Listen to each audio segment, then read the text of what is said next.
ماں کی خدمت۔ پیارے دوستو، بہت پہلے کی بات ہے کہ کسی جگہ حذیل نام کا ایک لڑکا رہتا تھا۔ اس کی ماں بہت ہی نیک تھی۔ ان کا نام حفصہ بنت سیرین تھا۔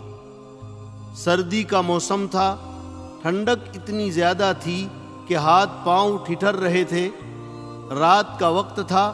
حذیل کی ماں حفصہ اللہ کی عبادت کر رہی تھی۔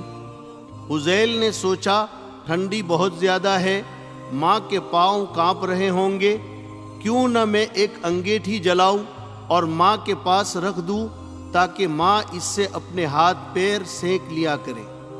یہ خیال دل میں جیسے ہی آیا، حذیل فوراً اٹھ کھڑا ہوا، انگیٹھی میں آگ جلائی اور اسے لے کر ماں کے پاس گیا۔ ماں نے کہا، بیٹے انگیٹھی کس لیے لائے ہو؟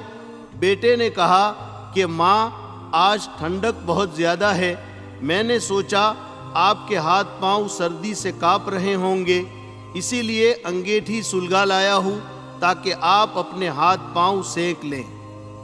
یہ بات سن کر ماں بہت خوش ہوئی اور اپنے بیٹے کو بہت دعائیں دی۔ اب حذیل جب بھی ٹھنڈی کی رات ہوتی، انگیٹھی لے کر ماں کے پاس پہنچ جاتا اور کچھ دیر وہیں بیٹھ کر دھواں دوسری طرف ہٹاتا رہتا تاکہ دھوئیں سے ماں کو تکلیف نہ ہو۔ لوگوں، کتنا اچھا لڑکا تھا حذیل، اللہ کی اس پر رحمت ہو۔ ہم لوگ بھی اس کی طرح اگر اپنے ماں باپ کو آرام پہنچائیں، ماں بھی ہمیں دعائیں دے گی، ماں کی دعاؤں پر ہماری قسمت چمک اٹھے گی اور اللہ بھی ہم سے خوش ہوں گے اور ہم کو جنت میں داخل کریں گے۔